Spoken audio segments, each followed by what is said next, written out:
పంతులు గారు అయ్యా పంచాంగం చూసి ఈ రోజు మన దినఫలం ఎలా ఉందో చెప్పండి. ఓ దానికేం భాగ్యం బాబు, భేషుగ్గా చూస్తాను. అదిరిపోవాలి మరి. ఆయన చెప్తే అభివృద్ధి, నేను చెప్తే అభివృద్ధి నీకు. ఏండే బాబిరెడ్డి గారు దినపరాలు చూపించుకుంటున్నారా? నీకన్నా అభ్యంతరమా? నాకేం అభ్యంతరం బాబు, ఒకసారి సెల్ ఫోన్ ఇవ్వండి మాట్లాడిచ్చే. వద్దులే, నువ్వు మాట్లాడితే ఎంగేజ్ సౌండ్ తప్ప ఏమవుతుంది ఇందులో? ఏమో నా దినపరం ఎలా ఉందో చూసుకుంటాను, ఒకసారి ఇవ్వండి. చూసుకో. మీరు మాత్రం మంచి ముహూర్తం నేర్చుకోండి. అలాగే. హలో హలో, ఏంటి పక్కూరు పోలీస్ స్టేషనా? అవును, ఎవరు మాట్లాడేది? మన పేరు బాపిరెడ్డి గారు. అవతరావిడా ఎస్ఐ శివశంకర్ ని మాట్లాడుతున్నాను. శంకర్ అయితే ఎవడ గొప్పరా? ఏట్రా ఈ మధ్య తగరెచ్చిపోతామంట. రై, ఎవరా నువ్వు మాట్లాడేది? చెప్పాను కదరా మహాదేవపురం నుంచి బాపిరెడ్డి గారని. నువ్వేదో పెద్ద సిన్సియర్ అనుకుంటున్నావేమో. నువ్వు ఎవడెక్కడ పక్క వేసి ఎస్ఐవో నాకు తెలుసురారా. కొట్ల గొప్ప నువ్వుని బీట్ కానిస్టేబుల్ కింద కూడా పనికిరావు. నువ్వు ఎస్ఐ లేటరా, పగిలిపోతారని. నీకు ఇదే నా లాస్ట్ వార్నింగ్. మా ఊరు నుంచి ఎవరు వచ్చినా సరే ఇమ్మీడియట్లీ గా పనిచేసి పంపించలేదనుకో, తిత్తి తీస్తా తుక్కునా కొడక. నువ్వెక్కడున్నావురా ఇప్పుడు? ఇప్పుడు అప్పుడు ఎప్పుడు మా ఊరు గుడి సెంటర్ లో ఉంటాను రా. ప్రస్తుతం జాతకం చెప్పించుకుంటున్నాను. దమ్ముంటే రారా పేస్ట్ పేస్ట్ చూసుకుందాం. భేషుగ్గా ఉందండి. ఇలానే బాబిరెడ్డి గారు మీ సెల్ల మీరు చెప్పినట్టుగా ఎంగేజ్ వస్తుంది. ఏమైనా పడతలేదు. నేను చెప్తాను అమ్మో కదా నువ్వు. అయ్యా ఈ రోజు తమది మహర్జాతకం సుమండి. మామూలు వ్యక్తులతో కాదు, ప్రభుత్వాధికారులతో పరిచయం. అడిగో నీలో బాపిరెడ్డి ఎవరు? ఎరా మనం ఎంపీసీ ట్రై చేస్తున్నాం, మొత్తం నియోజకవర్గం అంతా చెప్పేసావా ఏదావా అని? అబ్బాయి ఇప్పటి నుంచి బంధుపత్తులు ఎందుకులేండి, నెగినా కొద్దిగా అన్నమది కూడా మన ఇంటికాడ తింది కానీ.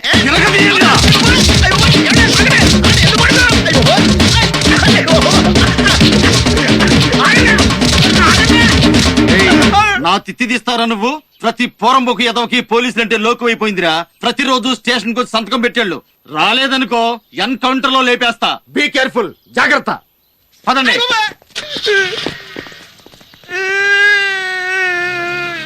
బాగా గట్టిగా కొట్టేసినట్టున్నారు. వాళ్ళు కొట్టిన దానికంటే వాళ్ళు ఎందుకు కొట్టారో తెలియట్లేదన్న బాధ ఎక్కువగా ఉందిరా. ఎందుకు కొట్టారంటావు? ఇయం వార్తా స్తుయంతాం పరమానంద. పరమానంద కాదురా, బలదేవానంద సాగర. ఇలాగే సెల్లో నాతో పిచ్చి మాటలు మాట్లాడాడు ఎవడో. నాకు ఎందుకు పిచ్చికెత్తాడో నాకు అర్థం కావట్లేదు. పోలీసులు వచ్చి మిమ్మల్ని వెళ్ళారో మీకు అర్థం కావట్లేదు. అంతా బిఎస్ఎన్ఎల్ మహిమ. ఇంటికి కాపడం పెట్టించుకోండి. బులందర్ సార్సే అప్పు పప్పు డప్పు. అమ్మాయి నువ్వా? అర్జెంట్ ఇంటికాడ ఎన్ని లట్ల కాపడం పెడితే అని చచ్చిపోయిన ఇక్కడ.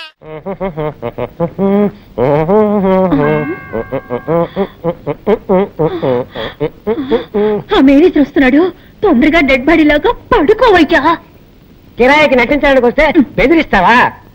సరే పడుకోవయ్యా. బామా బామా బామా, ఎక్కడ బాడీ? జాకెట్ లో ప్లేస్తున్నాను. నేను అడిగింది నీ లో బాడీ కాదు, మీ మావ డెడ్ బాడీ. తళంగు తదిగిన డై. నాన్న నాన్న. ఏమిటి నాన్న? అవును, నీకు మావ అయితే నాకు నాన్నేగా. నాన్న నాన్న. బామా, ఈ ఇంట్లో ఉన్న మగవాడు ఒక్కడే, నీ మామ. వాడు చచ్చిపోయాడు. ఈ చుట్ట ఎక్కడి నుంచి వచ్చింది? నేనే కాల్చాను. నువ్వు చుట్ట కాలుస్తావా? ఎప్పుడు చుట్ట కాల్చను, కొట్టినప్పుడు. నువ్వు మందు కొడతావా? ఎప్పుడు మందు కొట్టను. మత్తు మాత్రలు దొరకపోతే కొడతాను. నువ్వు మత్తు మాత్రలు కూడా వేసుకుంటావా? ఇప్పుడు అర్థమైందే నాకు మీ మామ ఎందుకు చచ్చిపోయాడు. నీకు ఇలాంటి దౌర్భాగ్య అలవాట్లన్నీ ఉన్నాయన్నమాట. ఎక్కడిది దగ్గు? నేనే సార్. ఏంటి నీ మొగ్గలా ఉందే? అప్పుడప్పుడు మగవాళ్ళ గొంతులో మాట్లాడతారు. మీరెక్కడండి? నాన్న నాన్న, ఏమిటిది? 7 నోట్లోంచి పొగొస్తుంది. అది మా మామ గూడ్స్ ట్రైన్ లో ఇంజిన్ డ్రైవర్ గా ఉండేవాడు కదా. అప్పుడప్పుడు నోట్లో దూరిన పొగ ఇప్పుడు ప్రేమ బయటికి వస్తుంది. పాపం, దేహాన్ని వదిలిపెట్టి జీవుడు వెళ్ళిపోవడం ఇదేనేమో. అయ్యయ్యో, వచ్చి చావు గిరాకి ఇలా ఉన్నాడే. వచ్చావా, పని చూసావా, మాల వేసేసి పోదామా అనుకుంటా అరికట్ చెప్తున్నాడు. ఎవరో కొనుక్కుతున్నట్టుందండి. అదే అండి, నేనే మగవాడి గొంతులో గొణిగాను. ఓహో, అయ్యో పొరపాటు జరిగిపోయింది. ఏం పొరపాటు సార్? శవాన్ని ఉత్తరం పడుకోబెట్టారండి, దక్షిణం పడుకోబెట్టాలి కదా. అది మా ఆచారం. దక్షిణం ఉత్తరం, దక్షిణం ఉత్తరం, దక్షిణం ఉత్తరం, దక్షిణం ఉత్తరం, దక్షిణం ఉత్తరం, దక్షిణం ఉత్తరం, దక్షిణం ఉత్తరం, దక్షిణం ఉత్తరం, దక్షిణం ఉత్తరం, దక్షిణం. ఉత్తరం. ఏంటి శవం బోర్లా పడుకుంది. అదే అండి, శవం ఎక్కడైనా తిరిగి పడుకుంటుందా అండి? అది అప్పటి నుంచి అలాగే పడుకోనుంది. మీకే మతి మరపు. ఓహో. సార్, మీకు టైం అవుతలా, మీరు ఆఫీస్కి వెళ్ళరా? నో. మీకు ఆఫీసులో ఎన్నో పనులున్నాయి సార్. ఎంత పనున్నా సరే వెళ్ళను. ఈ శవాన్ని శ్మశానాన్ని తీసుకెళ్లి తగలబెట్టే వరకు వెళ్ళను. అయ్యయ్యో, నేను నన్ను తగలబెట్టకుండా వదిలిపెట్టేటట్లేరే. ఆ? ఇప్పుడు ఎవరు వచ్చారో చెప్పు చెప్పు. ఇప్పుడు నేనే సార్. సార్, మీరు ఆఫీస్కి వెళ్ళిపోండి సార్. నో, నేను వెళ్ళను. ఈ శవాన్ని శ్మశానం దాకా తీసుకెళ్లి కట్టెలతో తగలబెట్టాల్సిన అవసరం లేదు. లేటెస్ట్ గా ఓ మిషన్ వచ్చింది. వీడిని తీసుకెళ్లి అందులో పెడితే 5 నిమిషాల్లో బూడిదైపోతాడంతే. అయ్యయ్యో, 5 నిమిషాల్లో బూడిదా?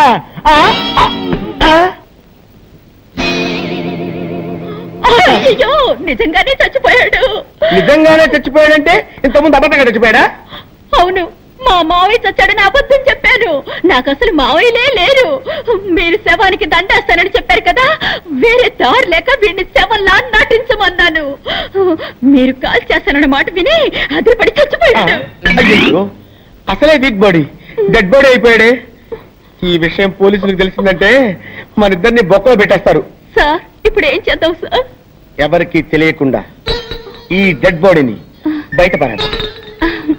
నేను నీకు ఐడియా చెప్తాను కదా. నమస్తే డాక్టర్.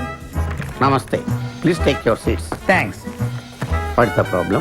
వీడి మానసిక పరిస్థితి చాలా ఆందోళనకరంగా ఉంది. I see. అపరాత్రి అర్ధరాత్రి తేడా లేకుండా విచక్షణ రహితంగా పులికేకలు పెడుతూ పిల్లల్ని మగువలనే కాకుండా మగవాళ్ళంటే ఆడవాళ్ళు ఓ. చివరికి విశ్వాస జంతువైన కుక్కను కూడా భయపెట్టుచున్నాడు. అందుకే వీడిని పరీక్షించి బాగు చేస్తారని మీకు సమర్పించుకుంటున్నాను. Watts he? ఇతను మీకు తెలీదా? తెలీదు. Telugu super star Andhra Amitabh Santosh Babu. నాకు అమితాబ్ బచ్చనే తెలీదు అసలు. ఓహో, అంటే మీరు ఫిల్మ్స్ చూడరా? I won't go to films. ఓహో. జనరల్ గా మన జీవితంలో ఏదైనా ఒక షాకింగ్ సంఘటన జరిగినప్పుడు మనం భ్రాంతికో విభ్రాంతికో గురవుతుంటాం. అలాంటి సంఘటన ఇతని జీవితంలో ఏదైనా జరిగిందా? మొన్నే ఒక దియాల సినిమా చూశాడు. అప్పటి నుంచే వీడు దానికి దీనికి ఏంటి సంబంధం? సంబంధం ఉందో లేదో చెప్పవలసింది నేను. చూడు బాబు, నీకు కొన్ని ఆర్టికల్స్ చూపెడతాను. అవి చూసినప్పుడు నీకేం గుర్తొస్తుందో చెప్పు. This is card segment fried therapy of Oxford university అంటారు. ఫర్ ఎగ్జాంపుల్, నా కళ్ళజోడు చూసినప్పుడు నీకేం గుర్తొస్తోంది? కళ్ళు. ఆ అమ్మాయి కళ్ళ, నా కళ్ళ? ఎవరి కళ్ళు అయితే ఏంటి డాక్టర్, కళ్ళు కళ్ళేగా. చూడు బాబు, దీన్ని చూస్తే నీకేం గుర్తొస్తోంది? కత్తి. Nice nice nice. మరి దీన్ని చూస్తే? కత్తే. ఓ. మరి దీన్ని? సుత్తి. ఓ. దీన్ని చూస్తే? చాకు. ఓ. దీన్ని బాబు? కత్తి. దీన్ని నాన్న? కత్తి. దీన్ని? కత్తే. నేను చెప్పాను కదా డాక్టర్, వాడు ఆ సినిమా చూసిన దగ్గర నుంచి ఇలా తయారైపోయాడు. మీరు ఎలాగైనా సరే మరి బొమ్మలు చూడండి, చాలా బాగుంటాయి. ఆ. చూడు బాబు, దీనికి కత్తికి సంబంధం ఏంటి బాబు? అది తినాలంటే కత్తి కొయ్యాలి కదా. ఓ. మరి దీనికి కత్తికి? అది ఆల్రెడీ కత్తి కోసింది. I see. మరి దీనికి సుత్తికి? సొట్లు పడితే సుత్తో తీయాలి కదా. సొట్టలు లేకపోతే? పెట్టడానికి. ఓ. మరి దీనికి చాకుకి? పులుసులు గోకడానికి. గోకు. మరి దీనికి కత్తికి? సీల్ టైట్ గా బిగిసిపోతే కత్తి కొయ్యాలి కదా. I see. మరి దీనికి కత్తికి? దానిలో రిబ్బన్ కనబడుతుందా మీకు? కనిపిస్తుంది. దానిలోంచి రిబ్బన్ కొయ్యడానికి కత్తి ఉండాలి కదా. ఓ. మరి దీనికి కత్తికి సంబంధం ఏంటి? కత్తితో పొడిస్తే బాల్లో గాలిపోద్ది కదా. అసలు పొడవడం ఎందుకు? కత్తి ఉంది కదా. కత్తి ఉంటే పొడుస్తావా? మరి పొడవరా? ఓకే, సరే. ఇవన్నీ లైఫ్ లెస్ లివింగ్ స్ట్రక్చర్. నర్సును చూస్తే నీకేం గుర్తొస్తుంది? కత్తి. నర్సుకి కత్తికి సంబంధం ఏంటయ్యా? నర్సు కత్తిలా ఉంది కదా. నీ అమ్మాయి కత్తి రారే.